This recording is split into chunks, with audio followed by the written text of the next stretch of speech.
Hello बच्चों, आज हम कक्षा 12वीं भूगोल इसके अंतर्गत अध्याय 2 विश्व जनसंख्या के अंतर्गत जनसंख्या संक्रमण का अध्ययन करेंगे।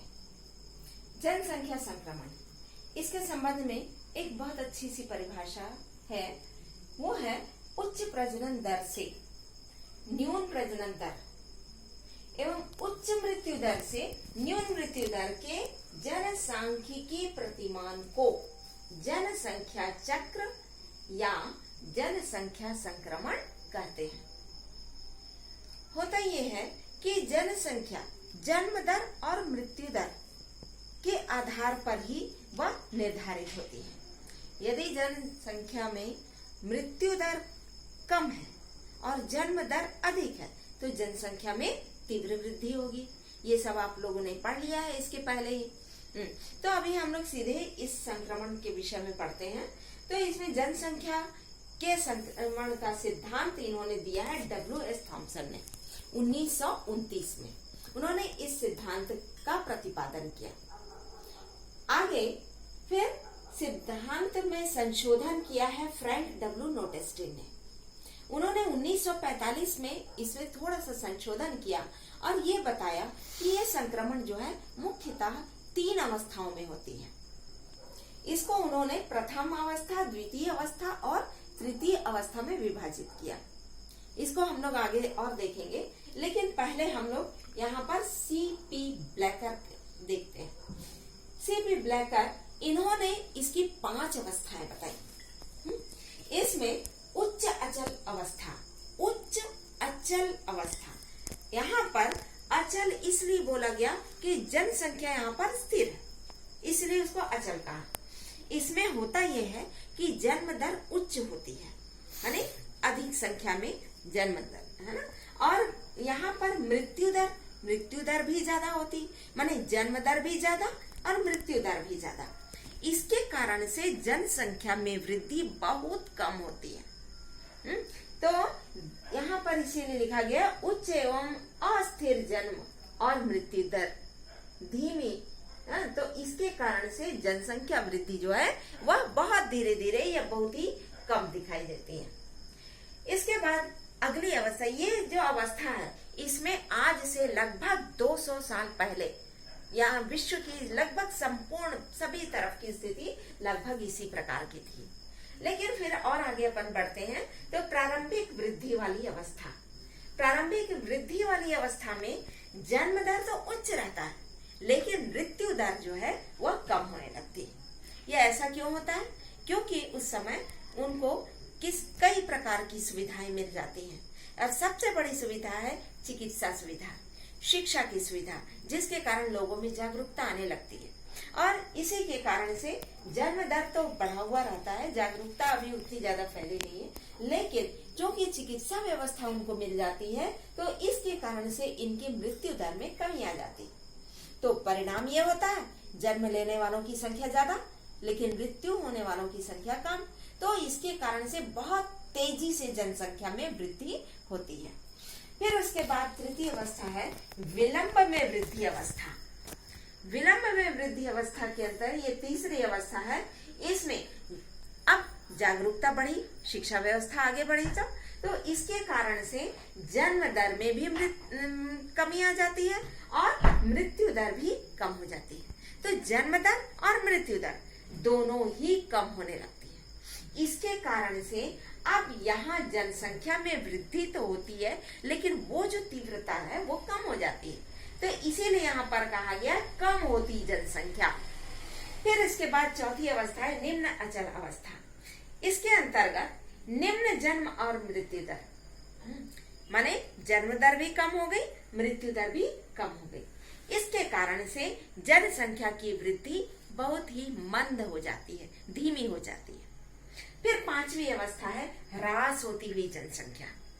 ह्रास होती हुई जनसंख्या जो है ये उस समय का है जबकि औद्योगिक रूप से वह क्षेत्र विकसित हो जाता है, लोगों का जीवन स्तर ऊंचा हो जाता है, तकनीकी विकास हो जाता है, लोग इतने ज्यादा उसी में उलझ जाते हैं। तो ऐसे समय में जन्म दर और मृत्यु दर लगभग बराबर होती है। जितनी जन्म दर उतनी ही मृत्यु दर। तो इसके कारण से जनसंख्या की वृद्धि लगभग 0 के बराबर हो जाती है। तो ये हो गया किसके अनुसार? सीपी ब्लैकर के अनुसार। अब अपन आते हैं ये जो फ्रैंक डब्ल्यू नोटेस्टीन ने जो 1945 में 3 अवस्थाएं बताई थी, ये 3 अवस्थाएं हैं। इसमें से प्रथम अवस्था, ये जो प्रथम अवस्था है, इसमें उच्च जन्म दर और मृत्यु दर दोनों ही उच्च होता है। माने बहुत ज्यादा संख्या में जन्म हुआ और जैसे एक एक व्यक्ति के 13, 14 बच्चे हुए, लेकिन उसमें से 1-2 जीवित रहे, बाकी सबकी मृत्यु हो गई। तो इस तरह जन्म दर भी ऊंचा, मृत्यु दर भी ऊंचा। तो इसके कारण से जनसंख्या तो ज्यादा बढ़ नहीं पाती, जनसंख्या लगभग स्थिर होती है, जीवन प्रत्याशा भी कम होती है। जीवन प्रत्याशा माने औसत आयु वहाँ कम होती है। और ये ऐसा इसलिए होता है कि लोगों में उस समय ज्यादा जागरूकता नहीं होती, उनका जीवन का स्तर निम्न होता है, किसी भी प्रकार के विकास नहीं हो पाता, पिछड़ी हुई अवस्था में होते हैं। तो इसमें ये जो है, ये देखिए प्रथम अवस्था में यहाँ पर ये जिग जग दिख रहा है, माने जन्म दर मृत्यु दर ये उतार चढ़ाव आते रहता है, लेकिन जनसंख्या जो होती है वह स्थिर रहती है। इस समय कि हर प्रकार की सुविधा, किसी भी प्रकार की सुविधा उनको उपलब्ध नहीं होती है। तो इस प्रकार के देश आज की स्थिति में अपन देखें तो ये इथोपिया, ये इस तरफ अपन देखते हैं तो ये अफ्रीका का इथोपिया, ये है सोमालिया, ये हो गया अफ्रीका में। इधर अपन देखते हैं तो कांगो, घाना, ये वाला क्षेत्र हो गया, ये सभी वैसी है। अपन इधर पूर्व की ओर दक्षिण पूर्वी एशिया में आए तो लाओस है, ये भी इसी प्रकार का क्षेत्र है। इसी प्रकार पापुआ और न्यू गिनी, ये भी इसी प्रकार का क्षेत्र है। तो ये सब इसी प्रकार के क्षेत्र हैं जहाँ की जनसंख्या ये प्रथम अवस्था में ये जो संक्रमण ये होता, माने यहाँ पर अभी भी वहाँ की स्थिति बहुत अच्छी नहीं हुई है। इसके बाद आगे अपन देखते हैं द्वितीय अवस्था। द्वितीय अवस्था में जन्म दर तो अधिक रहती है और लेकिन मृत्यु दर में कमी आ जाती है। तो जन्म दर उच्च होगा, मृत्यु दर में कमी आ जाएगी। तो उससे होगा ये कि संख्या तो एकदम से बढ़ेगी, मरने वालों की संख्या कम। तो उसके कारण क्या होगा? जनसंख्या में बहुत तेजी से वृद्धि होगी। जनसंख्या विस्फोट वाली स्थिति जो थी वो इस समय की ही थी। तो उच्च जन्म दर, मृत्यु दर में कमी और इसके कारण से जनसंख्या में वृद्धि। इसका कारण यह है कि इस क्षेत्र में चिकित्सा का विकास होता है, सभी प्रकार की सुविधाएं आ जाती हैं, तो इसके कारण जनसंख्या एकदम से बढ़ जाती है।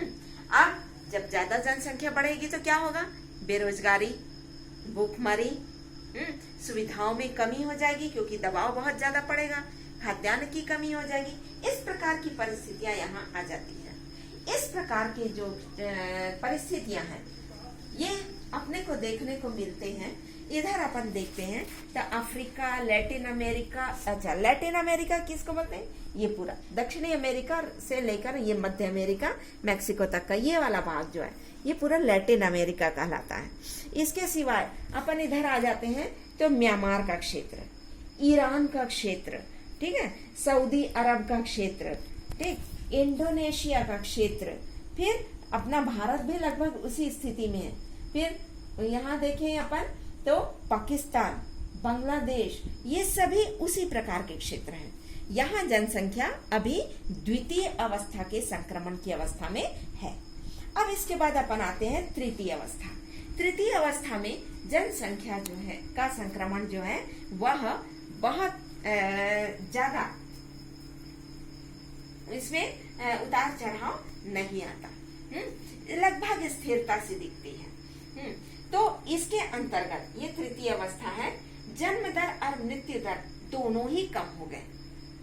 प्रथम अवस्था में दोनों ज्यादा थे, लेकिन तृतीय अवस्था में दोनों ही कम हो गए। उतार चढ़ाव होता तो है लेकिन वह बहुत ही कम होता है। इसके कारण से जनसंख्या जो होती है वह स्थिर हो जाती है। यहाँ पर आपको दिख रहा होगा कि बिल्कुल सीधी सी यहाँ पर दिख रही उतार चढ़ाव के साथ में। यहाँ क्योंकि औद्योगिक विकास हुआ रहता है, तकनीकी का विकास हुआ रहता है, लोग बहुत ही, इसका जीवन स्तर बहुत ऊंचा रहता है, इसके कारण से इस क्षेत्र में यहाँ विकसित क्षेत्र यह घोषित किया जा सकता है कि विकसित क्षेत्र है, जनसंख्या स्थिर है। इसके अंतर्गत हम ये देखते हैं तो यहाँ पर ये जो है स्विट्जरलैंड, बेल्जियम ना, या अच्छा उसके बाद फिर और आगे अपन देखते हैं जर्मनी, ये वाला क्षेत्र है। उसी तरह जापान, स्पेन, फिर इसके बाद आगे देखें अपन चिली, फिर कनाडा ना, ये सभी उसी प्रकार के क्षेत्र हैं जहां जनसंख्या का संक्रमण तृतीय अवस्था में है। ये अवस्था वही है जहां की जनसंख्या जो है वह विकसित स्थिति में होती है। अब ये तो हो गया आपका संक्रमण का सिद्धांत। अब ये जो परिस्थितियां बन रही है ना, इसमें अपने के लिए आवश्यक है कि जनसंख्या के नियंत्रण के लिए अपन उपाय खोजें ताकि ये सब जो है व्यवस्थित हो जाए। इसके लिए सबसे जरूरी है ये देखिए शिक्षा का प्रसार, है ना। शिक्षा का प्रसार होगा तभी लोगों में जागरूकता आएगी, और जब जागरूकता आएगी तो स्वाभाविक रूप से लोग जनसंख्या पर नियंत्रण करना चाहेंगे, है ना। फिर इसमें शासन के द्वारा परिवार नियोजन कार्यक्रम को भी बढ़ावा दिया जाना चाहिए और दिया जा रहा है। तो इसी के कारण से ऐसे क्षेत्र जो जनसंख्या के कारण से बहुत ज्यादा उनकी स्थिति विकट होती जा रही है, वह इसमें नियंत्रण आ गया। जनसंख्या का स्थानांतरण, उस पर नियंत्रण किया जाए। लोगों को बहुत ज्यादा किसी क्षेत्र में न आकर बसने दिया जाए, न उनको कहीं बाहर ज्यादा जाने दिया जाए। जो जहाँ पर है वही कृषि का, औद्योगिकरण का विकास हो, तो इसके कारण से जनसंख्या जो है वो वहीं पर रहेगी। तो इसके कारण ये परिस्थितियां जो है वह सामान्य हो सकती हैं।